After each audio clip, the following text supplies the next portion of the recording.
Hi, everyone, and welcome to our third and final webinar together. My name is Christina Crowley-Arkley, proud dairy farmer's daughter, and I'm pleased to be your moderator today for our third and final webinar as we take you through our agenda and our speakers on the topic of soil management and feed production. We appreciate again, like always, the last 3 weeks that you've been taking the time before Easter and long weekend to join us for a very valuable conversation for both you as our dairy farmers and for our Canadian consumers on the topic of sustainability. We'd ask just some friendly reminders and housekeeping. We'd ask that you please keep your cameras and microphones off. We are asking you to ask any questions. Feel free as we go throughout our webinar today. There is a Q&A box at the top there that you will be able to ask your questions. And of course, like we've mentioned before, this webinar is being recorded and will be sent out to you in a follow-up link. So if you do need to watch the replay, you will be able to do so. Again, we want to thank Dairy Farmers of Canada who funded this project. This webinar was organized by Lactanet, but thank you to Dairy Farmers of Canada for funding this as part of the Dairy Farmers of Canada National Dairy Knowledge Transfer Project. So a huge thank you to DFC. Of course, we've had 3 weeks together. Our first topic 3 weeks ago was about herd management and feeding. Last week, we heard from speakers about genetics and manure management. And this week, like I mentioned, we're going to be covering soil management and feed production with our speakers. We're going to be joined by 3 individuals today who are going to be speaking with us. We're going to be hearing from Hannah Sweet, our knowledge transfer specialist at Lactanet, who will be giving us an overview of sustainability. We'll then be followed by Jean-Philippe Desroches, who is our expert in dairy production, specifically in nutrition and forages, who works for Lactanet as well. And then we're going to be joined by our guest farmer, Michael Bureau of Middleview Farms, who's going to be sharing his farm practices relating to soil management and feed production. I will pass it over to Hannah to kick things off and give us a brief introduction about our sustainability topic.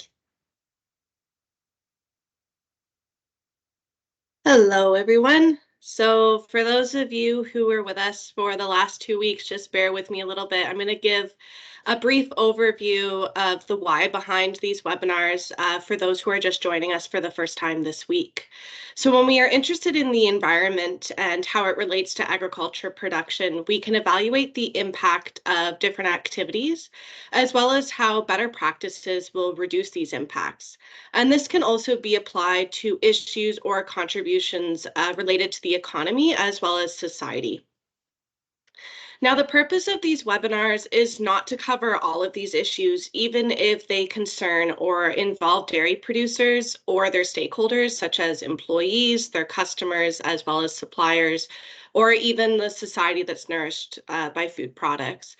Firstly, because we wouldn't have the time, but also because these days it's still impossible to put all of this into an equation to find that desired balance or the miracle recipe. Sustainability is therefore a concept that encompasses different things, depending on the perspective that we consider, and also depending on who talks about it and to who we talk about it with. To be sustainable then means finding the balance or making the best compromises between aspects that affect the environment, the economy, as well as society.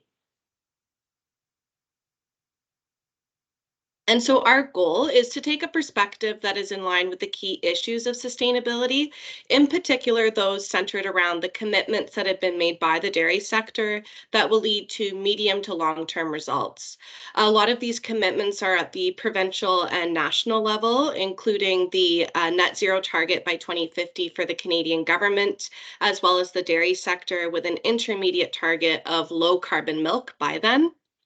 Other national commitments include the Global Methane Pledge to reduce methane emissions by 2030, as well as other sustainability strategies and roadmaps. This includes commitments from all players in the dairy processing industry with targets for reducing the carbon footprint of processed dairy products to which on-farm greenhouse gases emit the most or contribute the most. These include science-based targets that will help us meet those commitments and limit the global temperature rise to 1.5 degrees by 2100. And so this is why we have chosen to structure the 3 webinars this way, by selecting themes that are key to the carbon neutrality strategy. We will refer regularly to many of these themes that are showcased throughout the Dairy Farmers of Canada's Best Managed Practices Guide. And as you can see in this admissions trajectory here, we're going to the goal of carbon neutrality is to balance by 2050 all greenhouse gas emissions associated with dairy production through the adoption of good practices that aim at reducing emissions as shown in blue and eliminating or removing carbon dioxide from the atmosphere through the sustainable sequestration of carbon in biomass and soils, and those removals are shown here in yellow.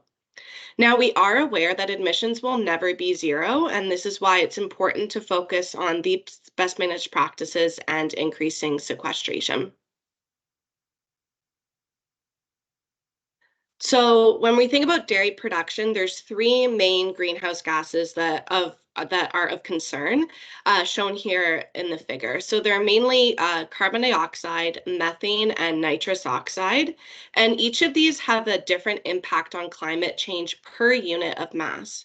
And so methane is about 30 times more impacting than carbon dioxide, and nitrous oxide is up to 300 times more impacting. By estimating the carbon footprint, we're essentially able to assess the inventory for these 3 greenhouse gases, taking a life cycle perspective where the entire value chain is considered, not just what is happening on the dairy farm. So these include greenhouse gas emissions from operation upstream of the farm that they may indirectly contribute to the dairy farm's ability to operate. Carbon sequestration in soils and biomass, as well as grasslands and perennial plants or trees and hedges, is also an important aspect of achieving carbon neutrality, as it essentially creates a carbon dioxide sink that adds to the reduction in the overall greenhouse gas inventory. And so therefore, with this inventory exercise, we are then able to calculate what is called the carbon footprint of milk. Next slide, please. Thank you. In addition to providing an actual number of how much greenhouse gases are emitted per kilogram of milk, the carbon footprint allows us to identify the farm activities or inputs that generate the highest level of emissions so that we can essentially prioritize our actions to mitigate those greenhouse gas emissions. And so as we can see on the pie chart here, by decreasing importance, enteric methane, feed production, and manure management are the 3 largest contributors to the carbon footprint of milk here in Canada. And this is from the latest study that was conducted by the Dairy Farmers of Canada. It is important to note, however, that this assessment for 2016 does not include carbon sequestration or losses in the inventory. And so to wrap this all up, the goal of this series of 3 webinars was to highlight ways of reducing the carbon footprint of your dairy operations, where a number of actions and good practices can have an impact, and many of these you may already be implementing on your farm. And with that, I will pass it over to Christina. Great. Thank you so much, Hannah. I feel like I always learn a lot when you are speaking about that topic, and I'll be able to have some great speaking notes when we're talking about sustainability in Canadian dairy from what you have taught us, Hannah. We're now going to hear from Jean-Philippe Laroche, who's an expert in dairy production, specifically nutrition and forages with Lactanet. A little bit about Jean-Philippe before he joins us. He grew up on a dairy farm and graduated from agronomy from University from Laval in 2018, and has also completed a master's degree in animal science, during which he received several distinctions. Jean-Philippe is a member of the Order of Agronomists of Quebec, and he's well known for his skills and his interest in farm sustainability.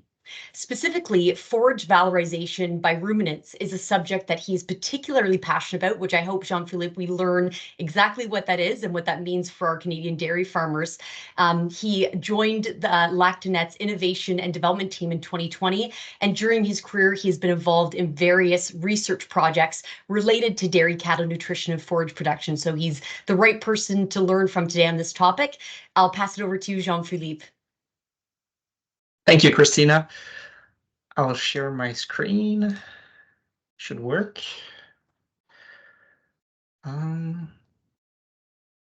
There you go. So you should see my screen. If not, just tell me, but I think it should work.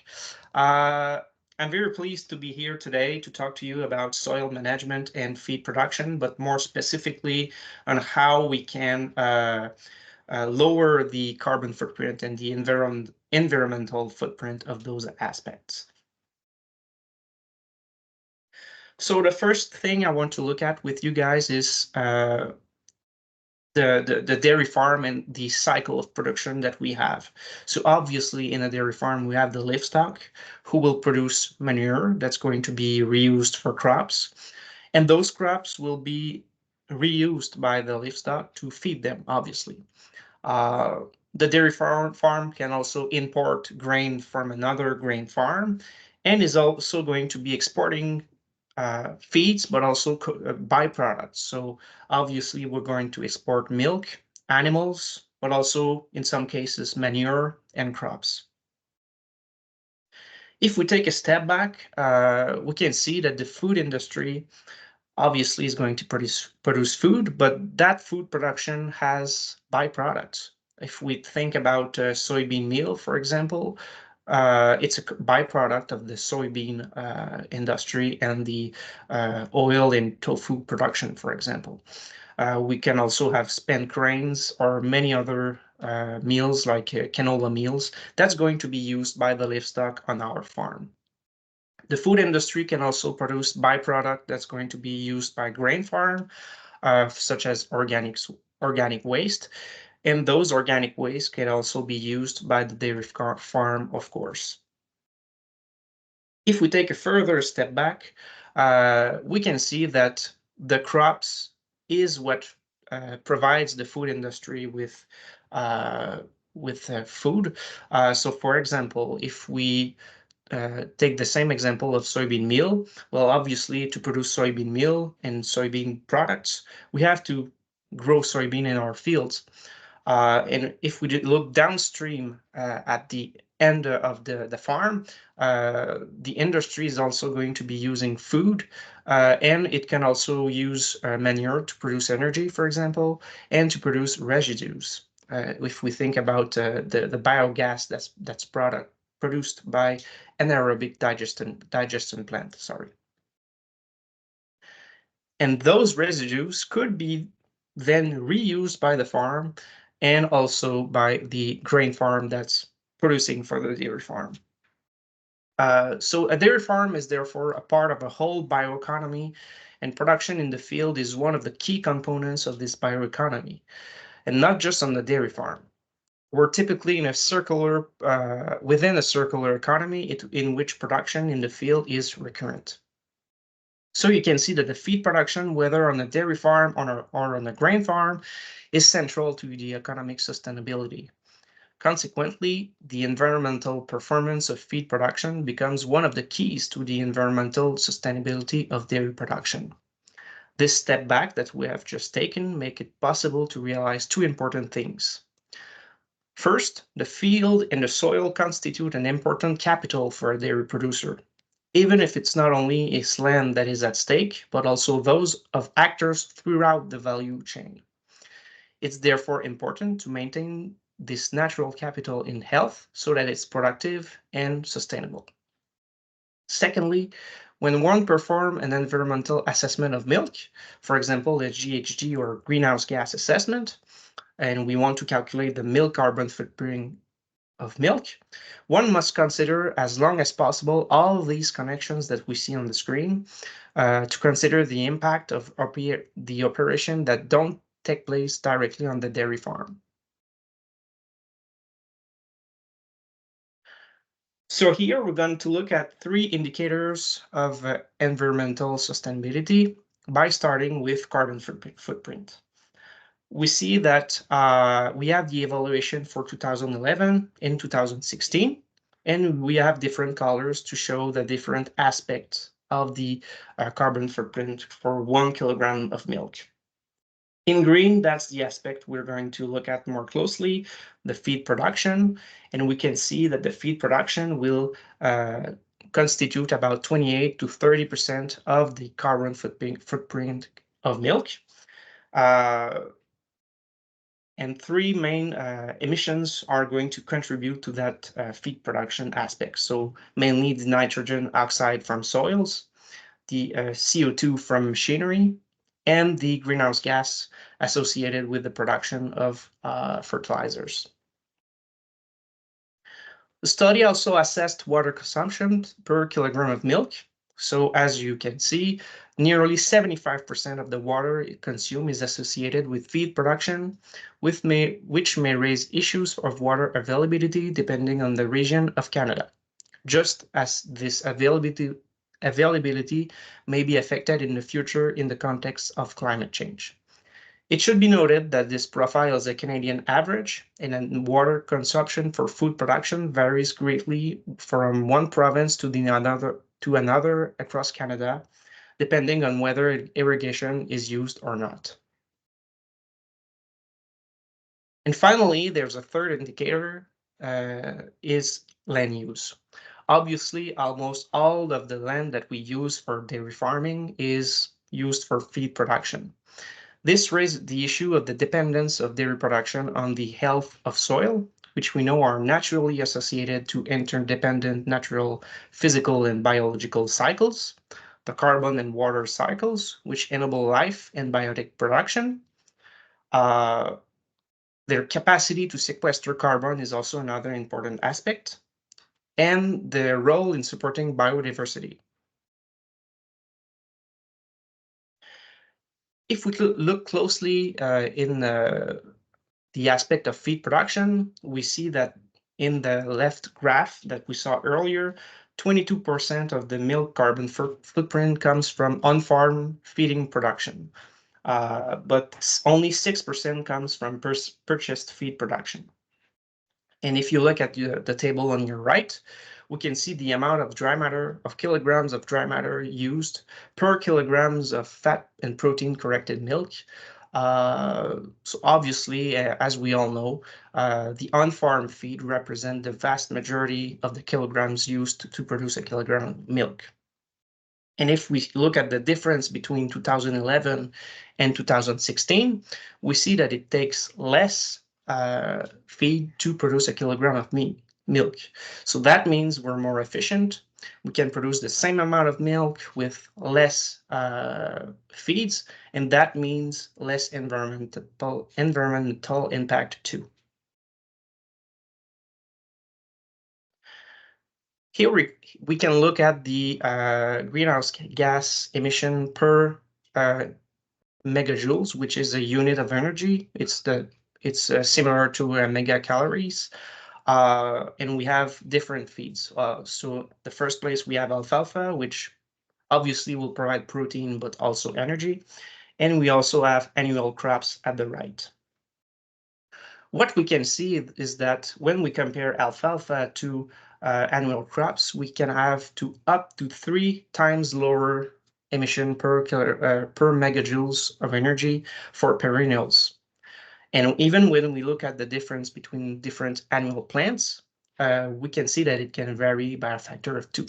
So the feed that we use on the farm don't always mean the same environmental impact. In that case, we can see that forages are really interesting for that. If we look at the same, but for protein, so the CO2 equivalents per gram of protein, and we compare alfalfa to canola meal, we can say the same thing. So basically, the forages are really interesting in terms of emissions per grams of proteins. In fact, we have 2 times lower emissions for alfalfa when we compare for canola meal. So what that tells us is that using a lot of forages on a farm will reduce the amount of greenhouse gas produced by the feed associated with the feed production. But we also need to remember that having higher forages in the ration or in the diet will increase also the enteric methane. So it's really complex. So when we want to see if a practice has an interesting impact on the farm, we need to assess all the impacts on the farm, not just on a specific section. if we dig into the forage production to see where does the emission come from, here we can see on the left graph corn silage on the left and hay crop mixtures on the right. And we see the kilograms of CO2 equivalent by kilograms of dry matter. And the what we can see here in the two different type of forage is pretty similar. So the majority of the emissions come from nitrous oxide associated with the soil. On the second place, we have the carbon dioxide emitted from machinery use, especially at harvesting. We know we have a lot of evaporation at harvesting and it emits a lot of CO2, about 25% per kilogram of dry matter for dry matter. And in third, we have the greenhouse gas associated from mineral fertilizer supply. Another thing that's interesting to look at in that graph is that hay crops generally have a lower environmental footprint than corn silage when we think about carbon dioxide emission. And the other thing that I want to tell you guys before we move on to the next slide is that carbon sequestration is not accounted in those graphs. And the reason is that depending on the farm, depending on the field, you may be in a situation where your hay crop will increase the carbon level of the soils. But if you already have high level of carbon in that soil and it's saturated, it may not sequester more carbon. So it's really important when we assess carbon sequestration to take into consideration the actual level of carbon in the soil of the farm. There's a lot of recommended practice to lower the carbon footprint of the forage production. Here we're going to look at how we can lower the nitrous oxide emission from soils and mineral fertilizer inputs. And we also have the co-benefits, which are not necessarily associated with the carbon balance, but can also have another environmental positive impact. So for example, the first strategy is to have an adequate crop rotation. So when you have a good crop rotation, after a grassland or a hay crop, you're going to have nitrogen that's going to be used by the next crop. And if you can calculate the amount of nitrogen that you're going to save, it's not only interesting for the economic aspect, but it will also lower the nitrous oxide production. And we need also to remember that including legumes like alfalfa or trefoil is really interesting to provide nitrogen to the grass in the mixture or to the next crop. Obviously, testing and analysis is another really interesting practice, and it's one of the key principles that you probably already know, the 4R: right source, right time, right place, right rate. So in order to have the right rate of fertilizer, you need to test your soils. So to know how much phosphorus and potassium that there's in the soil.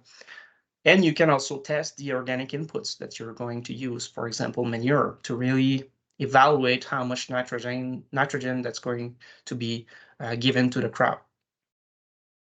Then with your advisor, you can find out the right rate. So don't hesitate to ask your field advisor to help you doing that. And finally, you can maximize organic inputs. We can talk about composted manure, which has many advantages over with emissions. We talked about it in the last webinar. So if you want more information on that practice, you may look at that the second webinar. And obviously, we're going to have a lot of co-benefits for this practice.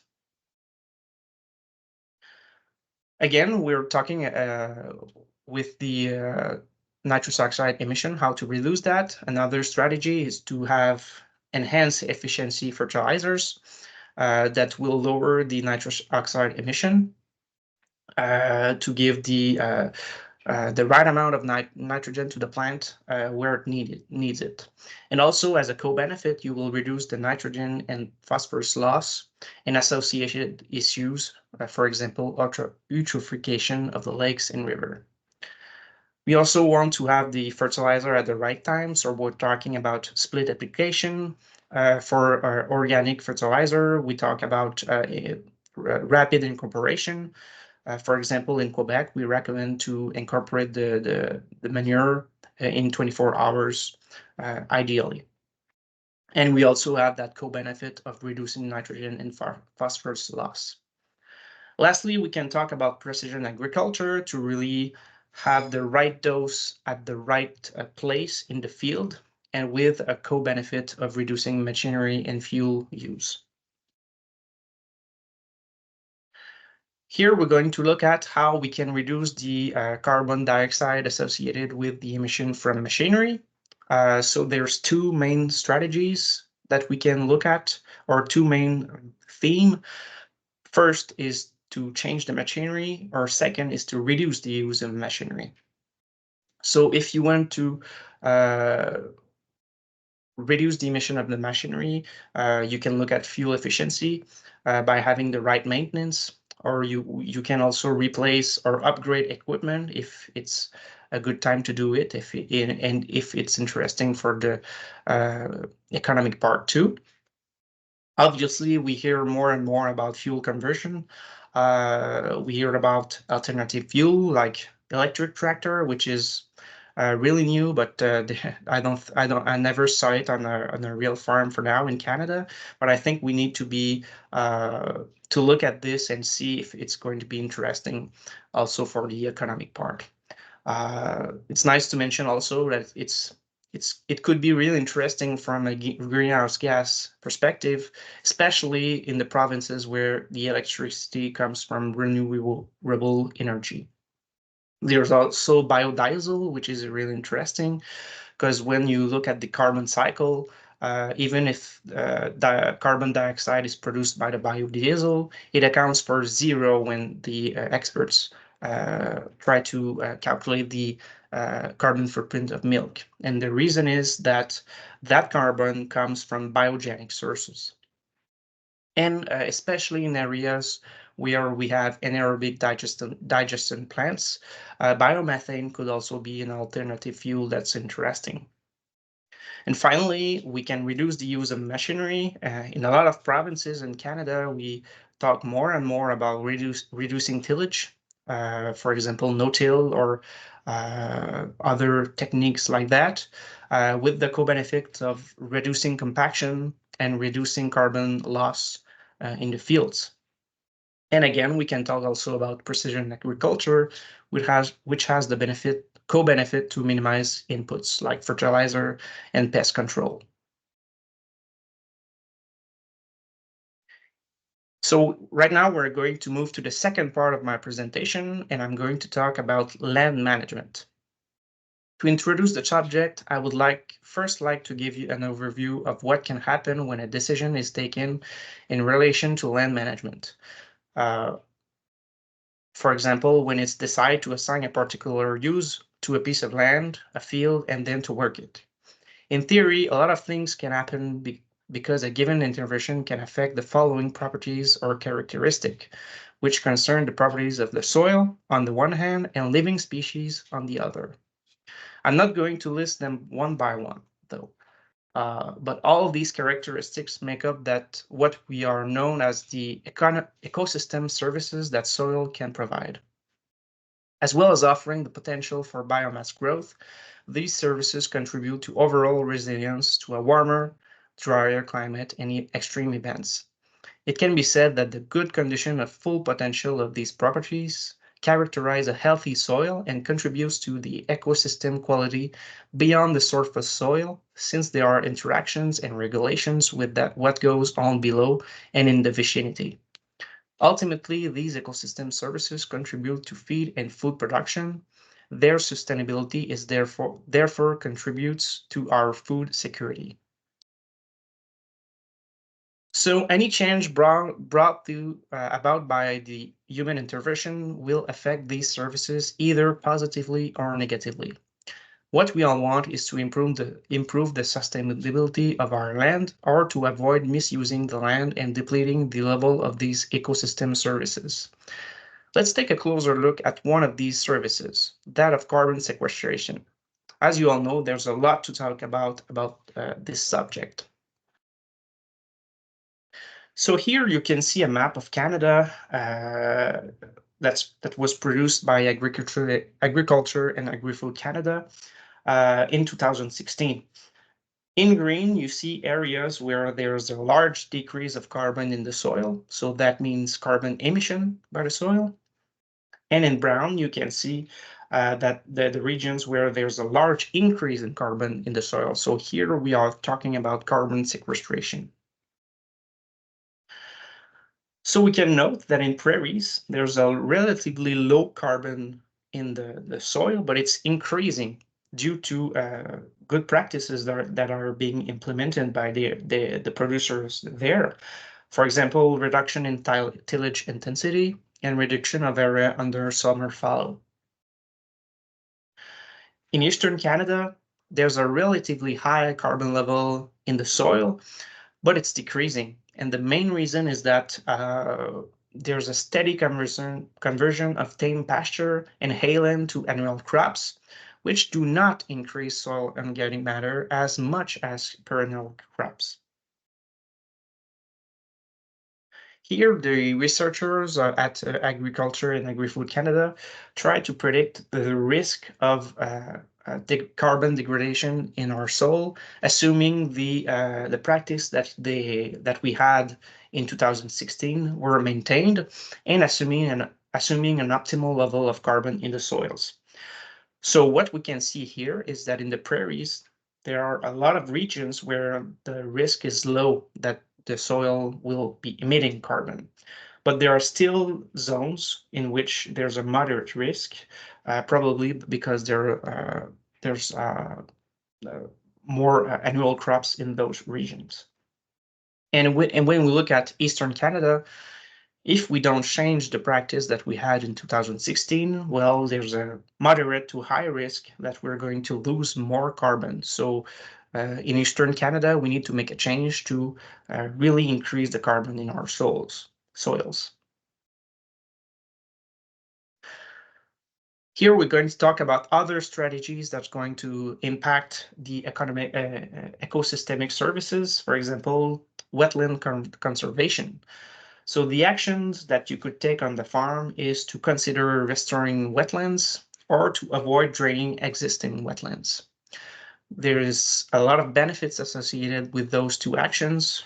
The first being that wetlands is a significant carbon sink. So if you destroy a wetland, you're going to emit a lot of carbon into the atmosphere. Also, those wetlands are very rich in biodiversity and can help you control water. So, for example, if you have a drought and you need water, obviously you can take the water in that wetland, but also if there's a flooding, well, it can contribute to lower the flooding on the around. Another strategy is regarding maintaining grassland. So there's a couple of actions that we can take here. First being keep or increase grassland area, reseed and fertilize as needed, control invasive plant, or practice rotational grazing on pasture land. If you do pasture land or grazing, it's important to note that you want to use an appropriate occupation ratio and timing to avoid manure excess and soil compaction. And all those strategies will have a couple of benefits. The most interesting, obviously, is carbon sink. Like we saw in Quebec, if we reduce the amount of grassland, we're going to the soil is going to emit carbon into the atmosphere. We also have an improved soil health with grassland and improved biodiversity, with the co-benefit of having a feed security for the farm. We can also plant trees, hedgerows, and shelter belts. So the actions that we can take here is to conserve existing areas, design with support from agroforestry advisors, or to plan maintenance activities to ensure that those trees are not going to impact negatively the work that you do on the farm. These will give you a lot of benefits. The first being increasing soil and biomass carbon stocks, reduce wind erosion, increase water retention for adjacent plots, reduce soil temperatures in adjacent plant, and improving biodiversity by providing habitat to the fauna. There's also the riparian buffer zones, with the actions being regular maintenance of those zones and redesign or add trees or shrubs. And the benefits associated with that is carbon storage, specifically if you add trees or shrubs. Obviously, it's going to be a wonderful habitat for biodiversity, and it's going to be a barrier to nutrient runoff, to waterways from eroded soils and water runoff. The Kona benefit here is interesting. It will also reduce eutrophication and sediment overload in lakes and rivers. Here we're going to talk about agricultural soil management, so strategies that you can have into the field. There's a couple of actions here. It's not the complete list. There's probably a lot more strategies that you can implement to your farm, but these are really interesting. You can minimize tillage level. You can cover crop after annual crop, and you can also diversify crop rotation and include perennials and legumes. There's a lot of benefits and co-benefits associated with those strategies. For example, soil compaction reduction, soil carbon loss reduction, and fuel economy, if we talk about reduced tillage. We can also control erosion, improve soil health, optimize the nutrient inputs, and the soil carbon storage. So a couple of take-home messages here. I tried to show you a complete overview of the best management practices that we have in the feed production category and the land management. But you need to remember that every farm is unique, and especially across Canada, we have different contexts. So it's really important to analyze your own situation, ideally with the help of an advisor, to really identify the best practice that you could have on your farm, and that will improve the durability of your production. If you want more information on the strategies that we just discussed here, you can look at the document that was produced by the Dairy Farmers of Canada. That's going to help you see the different best management practices that we saw over the 3 webinars. To complete, I just want to say that the land management is central to soil health, conservation, or improvement and feed security for your herd. Maintaining or increasing grassland and perennial cropping is the key so that carbon sequestration can add to greenhouse gas emission reductions. So with that, thank you a lot. And if we have time for questions, I will be happy to answer them.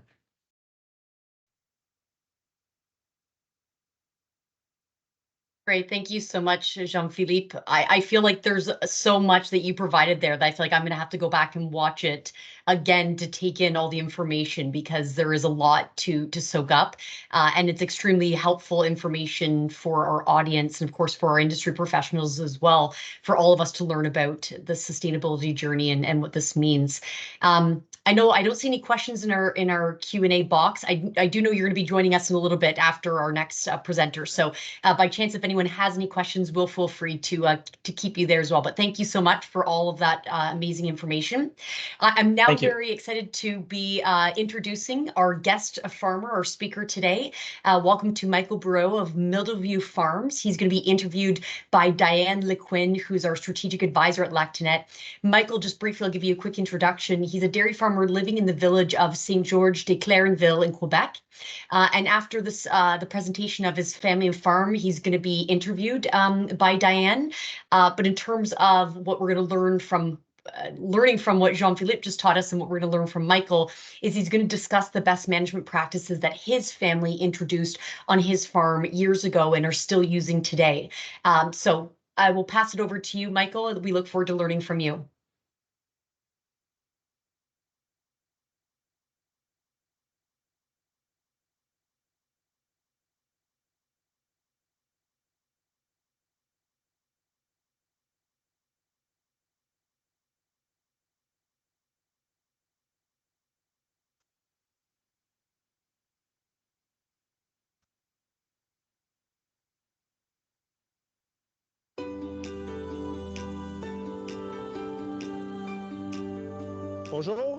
Hello, my name is Michael Breau.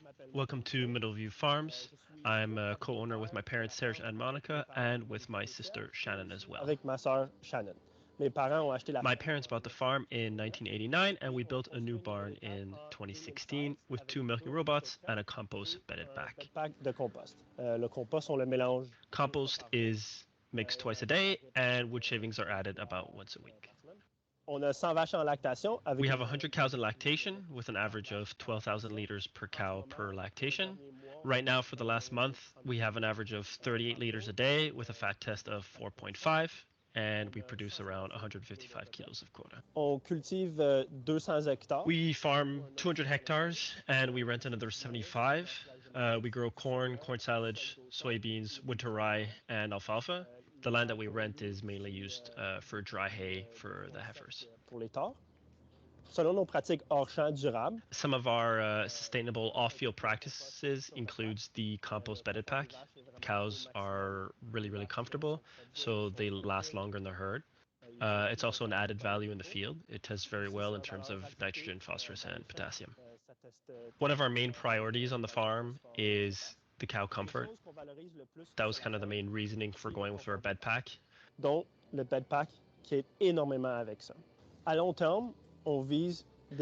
the long term, we aim to raise as few heifers as possible. We also want to have as few cows as possible to produce our quota. This will increase our profitability, but will also improve sustainability and improve our impact on the environment.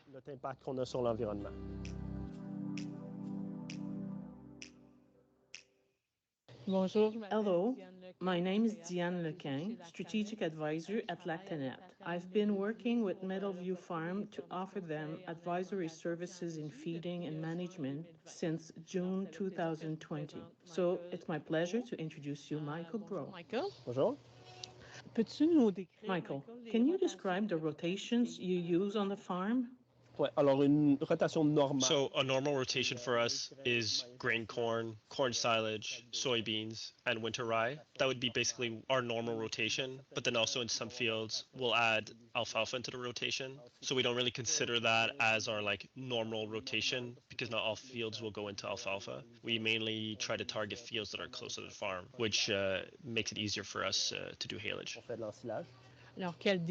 So, what challenges does this type of rotation bring, and how did you deal with them?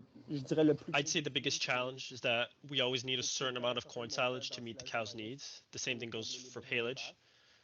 We also make corn silage for my brother who owns the farm next door, which means more land dedicated to just feeding the cows. So, a certain amount of land has to be dedicated to corn silage and haylage. And so that limits us in how we try and fit our rotation in, which has helped us a lot recently is that we bought new land of about 100 acres. So it really gives us more possibilities to implement the rotation that we want to do. What benefits and advantages do you see to this type of rotation? It helps to limit disease transmission. Also, the rotation helps for controlling weeds. So changing from year to year, the type of crop that you grow breaks the cycle of disease and weeds. Plus que tu prends soin de ton sol, plus que It also helps a lot with soil health. The more variety you have in your soil, the more your organic matter will increase. And that's really what drives yield. Also for the winter rye, it changes the period of time that we're going to be working the field. à l'automne. Alors ça fait moins d'ouvrage le printemps.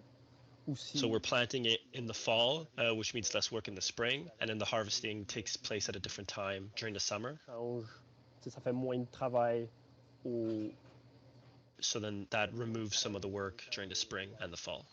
It balances out the work more over the summer. Ouais. Aussi pour le sec d'automne, à cause que c'est récolté plus tôt dans l'année.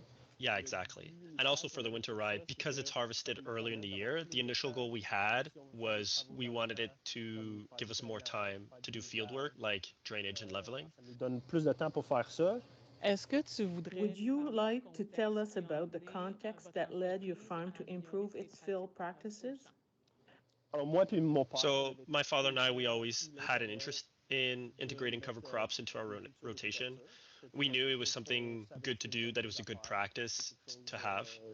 Que, ouais, comme dans le fond, on voulait implanter dans notre. As for my sister, she had always been interested in planting windbreaks in the field to fight erosion and improve our impact on the environment. Brise-vent dans les champs.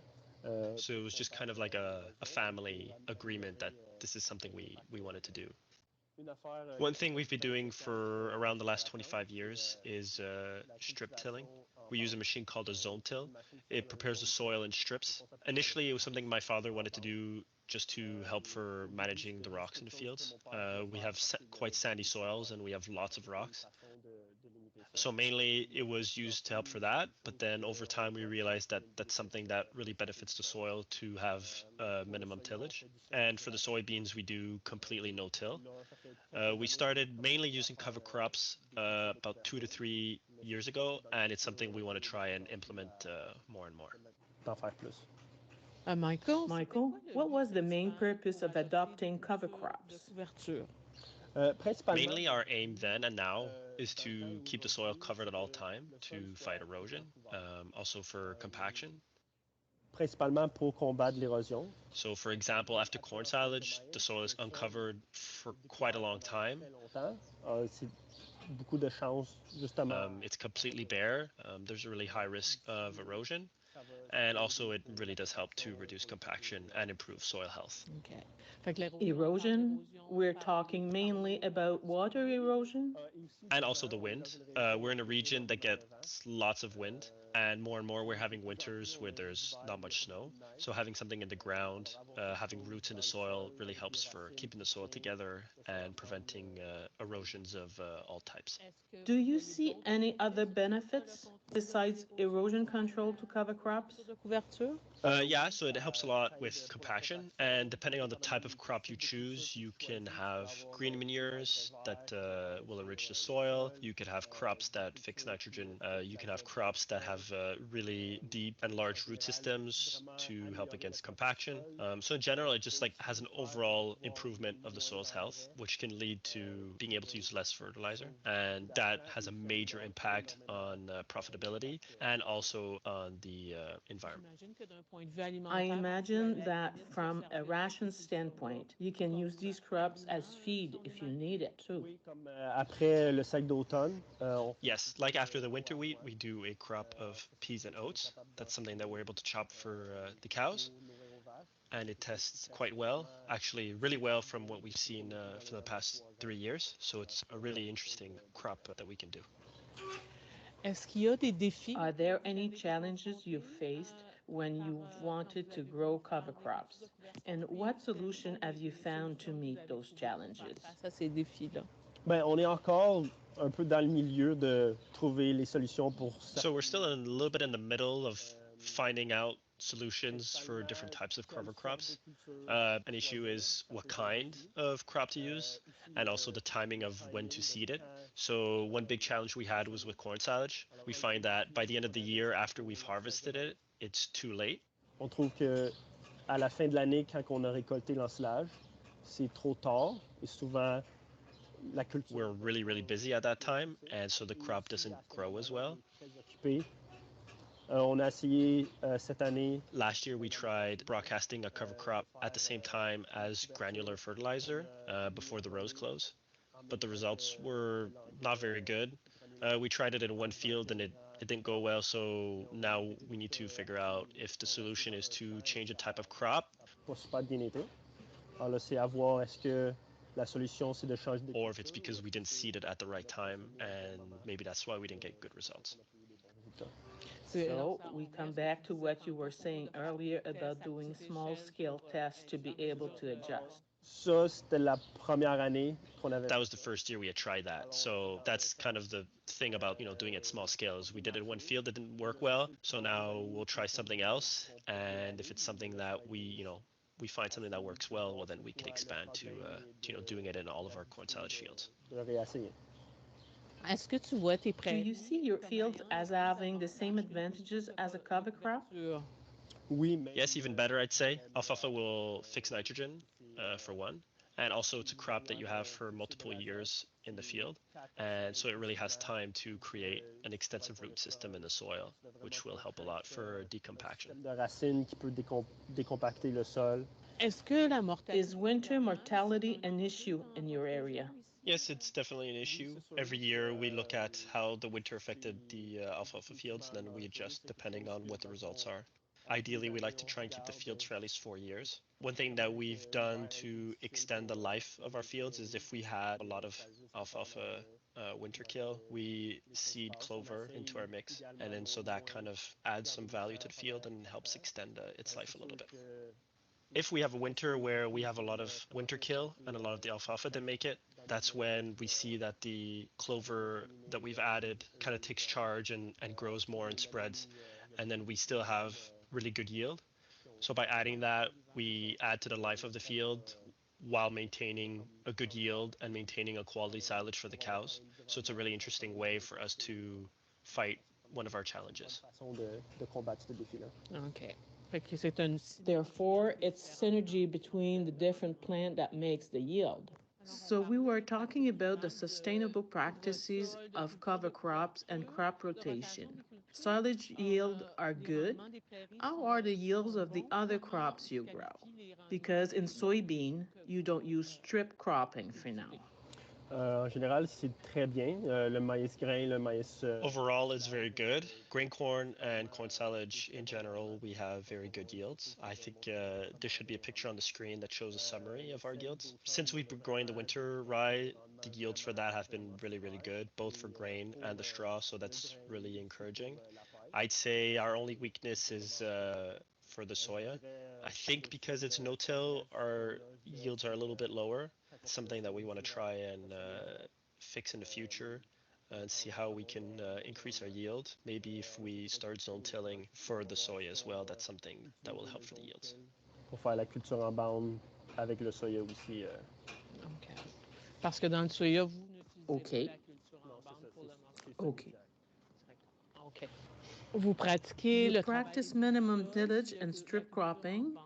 What are the benefits you get from these practices? Chercher de ces pratiques-là. Mais ça nous libère beaucoup de temps. It frees up a lot of our time. We don't have to do any field work in the fall. There's less tillage to do in the spring. And it's also a type of tillage that's a lot easier for the tractors to do. It's less demanding, so it reduces our fuel consumption. The zone till is a machine that you could drive quite quickly, and it's an easy machine to operate. There's also less passes in the field, so it's only one tillage operation. There's less traffic in the fields, which equals less compaction. It also reduces diesel consumption, and that's also not only savings financially, but also has a positive impact for the environment. Pour notre impact sur l'environnement. Alors, c'est non seulement bon pour l'environnement. It's also good for the farm's profitability. Does reduced tillage pose any challenges to the farm? Pour l'entreprise. The main challenge is weeds. With minimal tillage or no tillage, it's a lot harder to manage that issue. In addition to minimum tillage, are there any other sustainable practices carried out by the farm that are worthy of mention? La façon qu'on sèche notre maïs. Yes, the way we dry the corn Since we're in reduced tillage, we don't want to make tracks in the field when we harvest in the fall. So for corn, we'll wait until the ground is frozen before harvesting. So because we do it later, the corn is also a little bit drier. And so we dry it in the silo. So when we harvest it, we put it in the silo, and then we have fans that we run that will freeze the corn, and then the drying will only be done in the spring. And so when it thaws in the spring, then we turn the fans back on, and then that will dry out the corn. A big advantage of that is also there's much less transport at harvest. It's just directly from the field into the silo, so we don't have to bring it to a drying plant. And there's also saving the cost of drying it with the conventional methods. Ça va direct dans le silo et c'est ventilé et après c'est fini. Et au niveau des champs, And at field level, it doesn't make tracks on the ground. No, exactly. Therefore, you win on two fronts. Yeah. What achievements or practices are you most proud of? plus fiers. I'd say there's two practices that we're most proud of. Is well, the first one for my father in particular is staying loyal to the practices of no-till and minimal tillage. It's something he's been doing for 25 years. Back then, it was definitely not a very popular practice, but he stuck with it even when many people doubted if it was a good idea. He kept on going with it, and now it's proven that it's a really good practice. I personally am very proud about how we've incorporated the winter rye into our rotation. It really gives us a lot of flexibility on when we can work in the fields in terms of doing drainage and leveling, but also the flexibility for the types of cover crops that we could grow, that we could put into silage. Also, the winter rye allows us to produce our own straw. So there's just like multiple gains that we can get from producing this crop. Puis autre Then, in addition to the technical gains, are the economic gains there? So yes, there is economic gains. If you look at just the price of ton of grain corn versus winter rye, then no, you would think it's not worth it. But then when you start to calculate the benefit to the soil, the straw that we can harvest ourselves, if you added all those things together, then it becomes a lot more interesting. C'est beaucoup plus intéressant. It's sustainable and profitable. Have your sustainable practices, such as soil cultivation, minimum tillage, and crop rotation, had an impact on your soil health? And if so, how do you see it? Ben, en regardant nos analyses de sol, en regardant principalement la matière organique. When we look at our soil samples, we look mainly at organic matter. We tend to have rather sandy soils, so we aim for an organic matter of 3 to 5%, 5 being very good and 3 is acceptable. We're really pretty much in those figures. I'd say we average around 4.5 looking at the soil samples from 2012, 2016, and 2022. C'est en regardant les analyses de 2012, 2016 et 2022. Quels sont les prochaines What are the next steps or practices you'd like to put in place to make your business even more sustainable? On aimerait ça pousser encore plus les cultures de couverture. We'd like to push cover crops into our rotation even further. The optimal goal would be to have as many possible every year and on as many fields as possible. Also to continue with cover crops that would act like green manures or that will fix nitrogen to get even more gains for our soil to improve the organic matter. We also want to plant more windbreaks just to help with wind erosion. Des haies brise-vent. Juste pour combattre l'érosion. We also would like to change our fertilization practices, mainly try and do field by field dosages. So basically assess where we can reduce the dose or if we want to maximize the harvest, apply more. Certains champs, on peut diminuer la dose ou, ou si on veut maximiser les récoltes, en mettre plus, juste pour... Basically just so that we apply the right dose where it really needs it. Because that's when we'll be able to really make a lot of savings and also it has a really big impact on sustainability. Pouvoir faire beaucoup d'économies et aussi ça a vraiment un très gros impact sur la durabilité.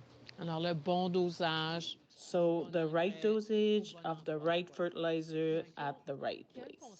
Okay, Michael, what advice would you give to someone who wants to implement these sustainable practices on his or her farm? Commencer simple.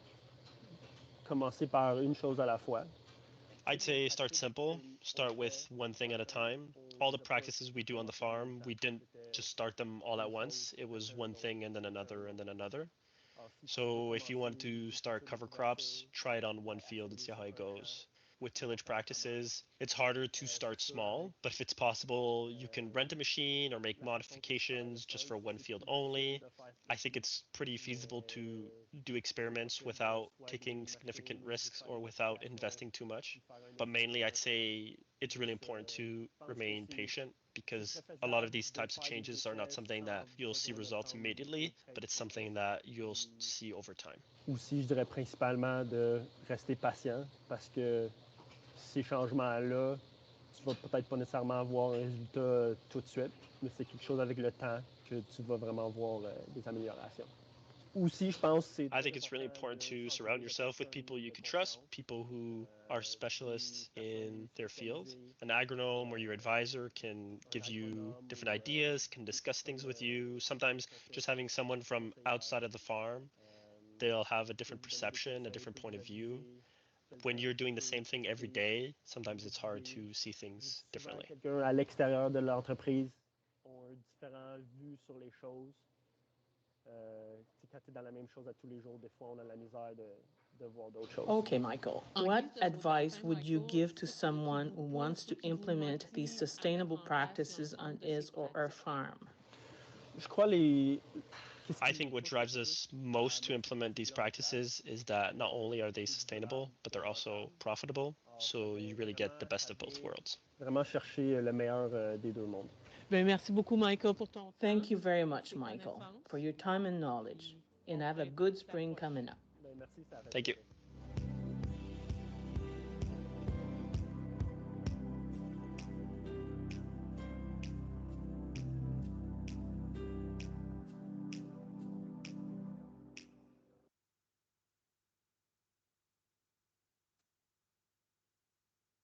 Great. Thank you so much, Michael and Diane, for the presentation. I did want to ask Michael, because I don't believe it was mentioned in the interview, but if I'm not mistaken, you're in the process of measuring your GHG inventory at the farms through your greenhouse gas emissions.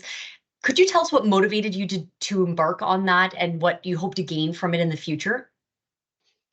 Yeah, so there's a couple of reasons. I mean, there's the financial aspect of just being able to, the potential of maybe being able to sell carbon credits.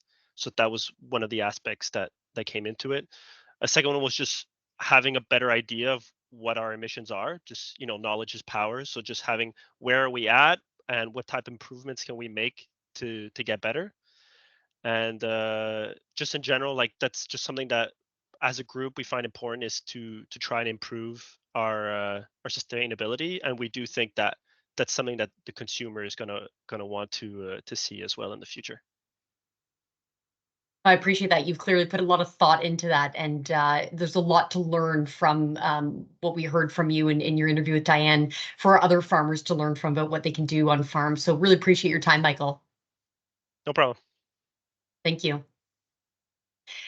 We are just going to go into because I know it is 3 o'clock and we're wrapping up, but we would like to do a bit of an overview of a summary of best practices, if you will, because we know that this is a topic that includes a lot to learn. And of course, there's going to be a lot of takeaways for our farming audience.